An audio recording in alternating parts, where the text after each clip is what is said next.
Bienvenidos al Cervatillo, el podcast educativo del Instituto Internacional de Educación Secundaria Medina Azahar de Córdoba. Un programa presentado y dirigido por Rafael Mendoza, profesor del centro.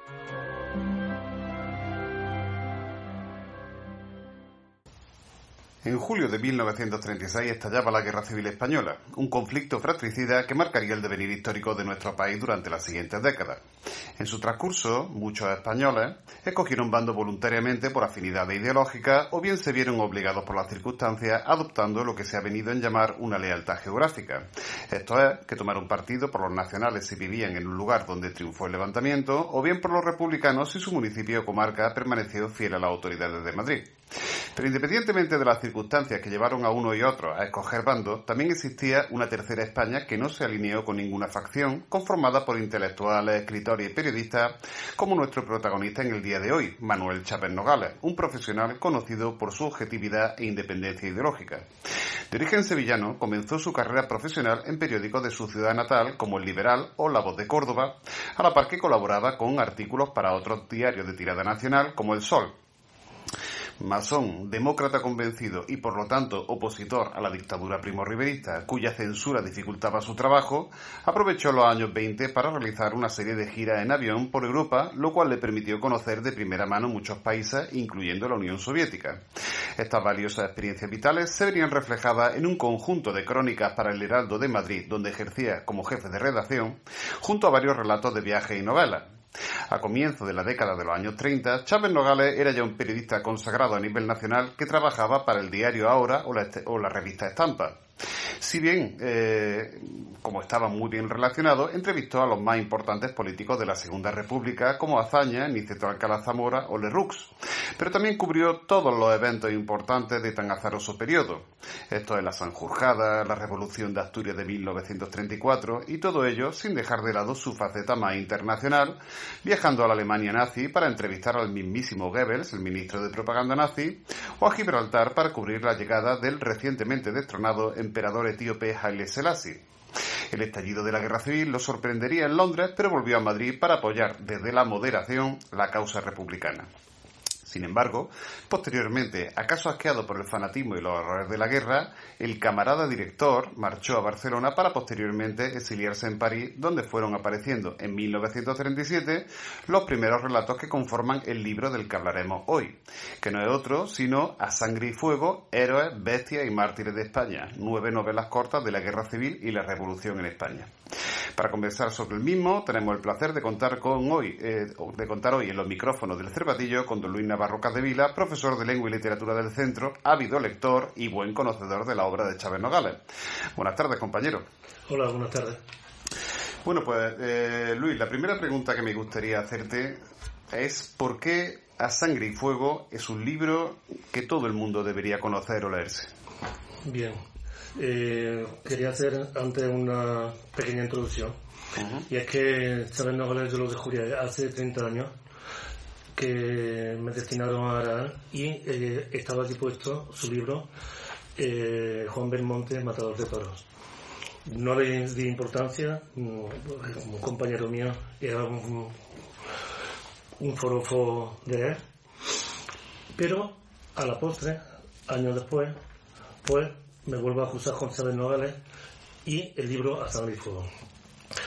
Me dejó impresionado, sobre todo porque una persona que huye del fanatismo a través de las novelas cortas intenta reflejar la crueldad de la guerra. Da igual, una vez que estalle la guerra no hay ideología, hay fanatismo, y eso es lo que me impresionó de este libro y de Chávez Nogales, claro, como su imparcialidad, cómo huye de la estupidez humana y sobre todo de la crueldad.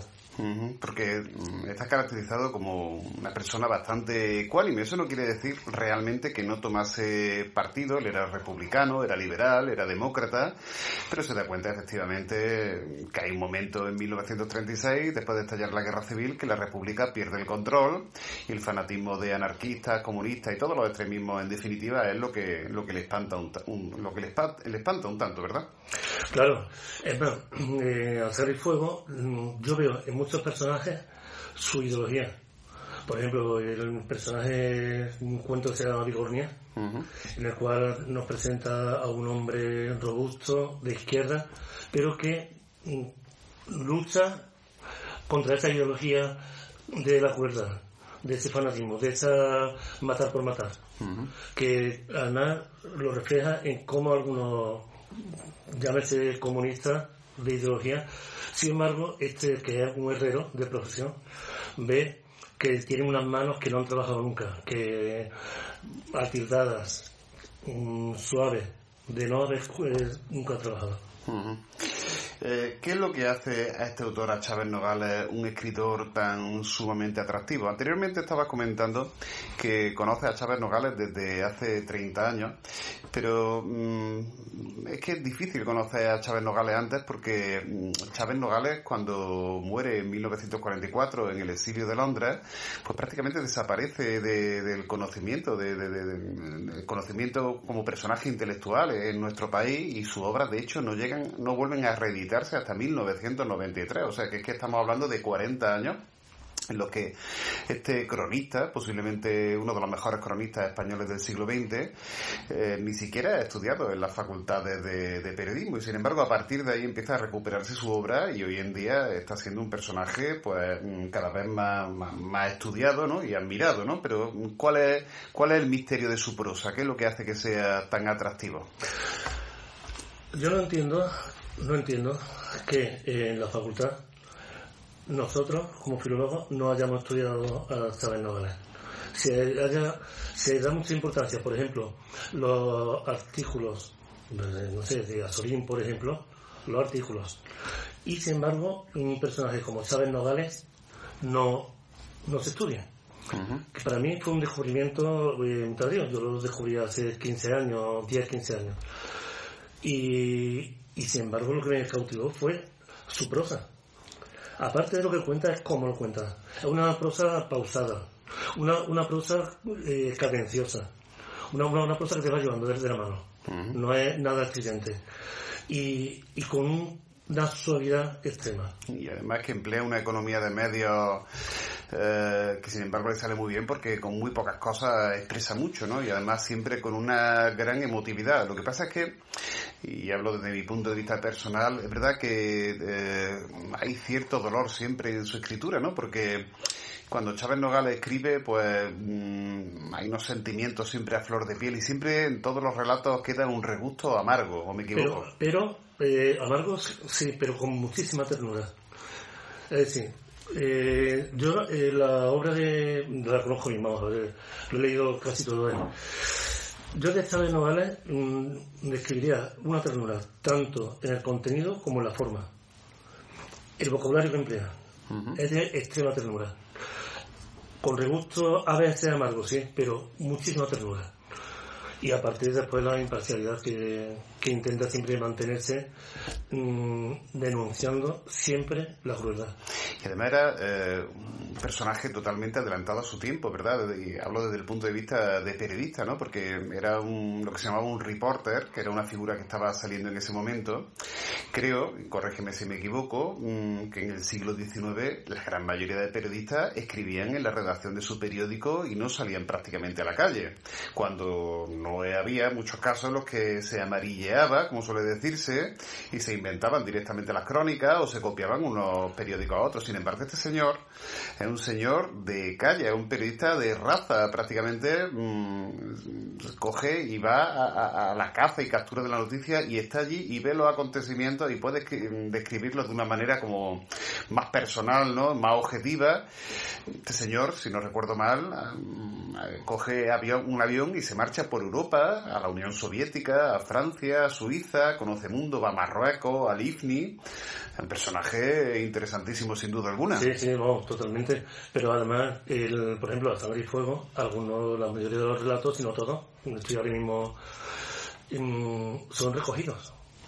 Es crónica, no es invención. Es crónica, quizás un poco adornada, pero es crónica. Y lo que tú comentas de Rusia, claro, él quiere ir a Rusia para conocer de primera mano cómo se vivía allí. Tenemos que tener en cuenta que, por ejemplo, en la izquierda española incluso años posteriores, en los años 70, yo tenía amigos, y tengo actualmente amigos, que tenían idealizada la vida en Rusia. Pero hasta tal punto que ellos decían que todo lo negativo que después ha salido a la luz, decía que eso era propaganda capitalista en contra de... Pero sin embargo, Chávez Nogales se planta en Rusia para ver qué pasa allí. De lo cual sacará consecuencias positivas y negativas, porque como hemos dicho, es un personaje muy ecuánime. Y de la misma manera que critica la nueva aristocracia comunista que se ha creado en el país, también habla a favor del régimen, diciendo que el régimen comunista ha llevado escuelas a los puntos más lejanos de la geografía de ese enorme país que era la Unión Soviética, hasta los lugares más recónditos. Entonces, un personaje bastante ecuánime. Bueno, hablando del libro concretamente de A Sangre y Fuego, ¿cuál sería de los nueve episodios de las nueve novelas cortas, que son en las que se divide, más otras dos que posteriormente la biógrafa de Manuel Chávez Nogales encontró, la biógrafa de María Isabel Cinta, si no recuerdo mal, sobre los episodios que se producen en el País Vasco con el bombardeo de Guernica u otro titulado del Hospital de Sangre? De los 9 principales, o de los otros si lo has leído también, ¿cuál es tu preferido y por qué? De todos ellos, a mí me impresionó más el que se titula A lo lejos, una lucecita. ¿De qué va ese? Pues, bueno, como sabráis los escuchantes, ¿no?, que había un apoyo a los rebeldes dentro de Madrid cuando Madrid estaba defendida por la República. Los quinta columnistas, Los quinta columnistas, exactamente. La quinta columna, le llamaban la quinta porque había 4 columnas militares cercano a Madrid y a esta se le consideraba la quinta. Que era apoyando a los rebeldes que asediaban Madrid. Bien, me impresionó porque describe muy bien cómo se comunicaba esta quinta columna a base de luces de noche con el ejército rebelde, el ejército que asediaba, y cómo poco a poco van descubriendo quién era el que... Hombre, es cruel, porque al final acaban matando a esta persona, pero aún así la descripción que hace de la situación es tremenda. Tiene varios relatos en Madrid también. Hay uno particularmente duro, Masacre, que relata también la situación que se produjo realmente de cómo cuando las tropas sublevadas bombardeaban Madrid, había una venganza contra los presos, ¿verdad? Y hay un momento entre padre e hijo, un hijo que es de la causa republicana y padre que está detenido como de la causa rebelde, ¿verdad?, o de la causa franquista, tremendamente duro. A mí particularmente me impresionó mucho ese relato. Claro, a mí ese relato me impresionó. Lo que pasa es que el que te he dicho, lo que me gusta es la objetividad, con la que es como si desde fuera viese todos los movimientos que se produjeron durante esas noches, ¿no?, hasta que se descubre, pero como si tuviese una cámara de cine grabando y fuese ajeno. Es decir, la objetividad de la que hemos hablado continuamente de Chávez Nogales no afronta decir que había que matar a esa persona, sino que ocurrió, punto. Hay otros relatos también impagables, ¿verdad? El de los guerreros marroquíes, por ejemplo, que relata la vida de estos personajes que no se conocen tanto, de la Mejala Rifeña, ¿verdad? O, por ejemplo, a mí particularmente como historiador del arte, del Tesoro de Briesca, de un comisario encargado de proteger monumentos, etcétera, de la comisión para salvaguardarlos, intentando poner a salvo del desastre de la guerra civil obras de arte, ¿verdad? Sí.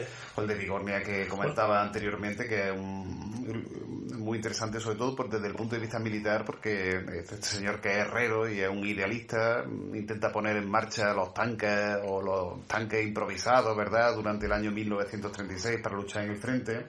Luego hay otro que es una preciosidad, y a nosotros como andaluces nos toca un poco más, que es la gesta de los caballistas. La gesta de los caballistas, en el que hay un grupo de caballistas, precisamente, guiados por el marqués, un terrateniente y unos cuantos señoritos andaluces, que van pues intentando terminar con los focos de sublevación campesina que hay en la zona entre Sevilla y Huelva, ¿no? Entonces es una cosa y como antiguos amigos, un maestro republicano y uno de los hijos del marqués, pues se ven envueltos en esta situación, y en fin, es una historia también tremendamente emotiva. Además, hay que tener en cuenta que Chávez Nogales conocía la situación de primera mano. Totalmente.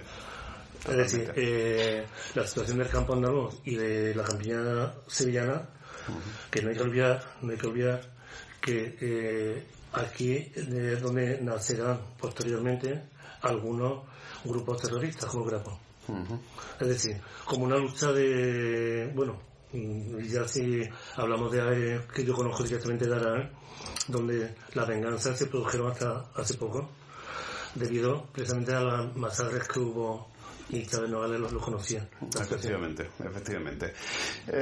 Una última pregunta que me gustaría hacerte sería, en calidad de profesor de literatura, ¿cuál es la recepción actual que tiene Chávez Nogales? O más bien, ¿se intentó olvidar la figura de Chávez Nogales por algún motivo? ¿Tiene sitio Chávez Nogales en una España siempre tan polarizada, no solamente hace 80 años, sino también hoy en día, con unos españoles destinados a darse de garrotazos como en las pinturas de Goya, ¿verdad? ¿Qué sitio tiene Chávez Nogales hoy en día? ¿Qué recepción tiene? Pues desde mi punto de vista, insisto que yo lo he conocido tarde. Cuando lo descubrí fue... empezamos a pasarnos los libros uno amigo a otro y comentándolo. ¿Cómo es que no conocíamos antes de esta obra? ¿Cómo es que no conocíamos antes de este autor? Desde el punto de vista literario, para mí tiene dos valores. Primero, aunque parezca que es un género periodístico, es literatura en estado puro. Es como los escritores que actualmente tienen una columna semanal en un periódico. Porque esa columna no es tanto crónica, no es tanto periodismo, sino que es pura y simplemente literatura. Breve, pero literatura. Entonces, no sé cómo no se ha reivindicado antes a este hombre.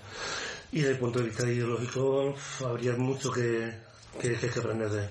Sobre todo de la imparcialidad, de la equidistancia en la ideología extremista. ¿Qué piensas de lo siguiente que te voy a decir?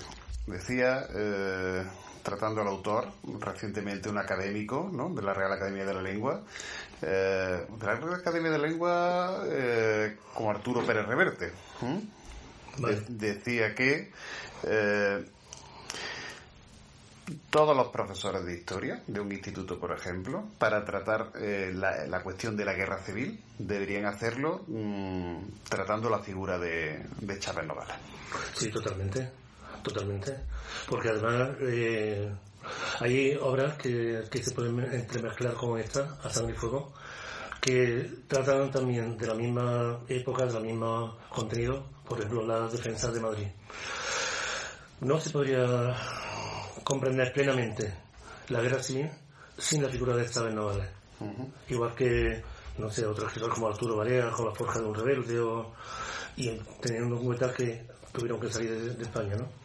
Y de hecho, Chávez Nogales salió muy pronto de España. Sí, bueno, Chávez Nogales, si no recuerdo mal, cuando el gobierno republicano abandona Madrid, parte para Barcelona, de ahí pasará a París, y en cuanto en mayo de 1940 los nazis conquistan Francia, la Gestapo automáticamente va a buscarlo a la casa, y él pues tiene la precaución de irse a Burdeos, y en Burdeos coger un barco para irse a Gran Bretaña, donde se exiliará y donde morirá para 1944, trabajando junto con otros españoles españoles, por cierto, exiliados, como un Salvador de Madariaga, etcétera, en la BBC y escribiendo y siguiendo con sus crónicas, ¿no? Sorprendentemente, y esto es una de las anécdotas es que Chávez Nogales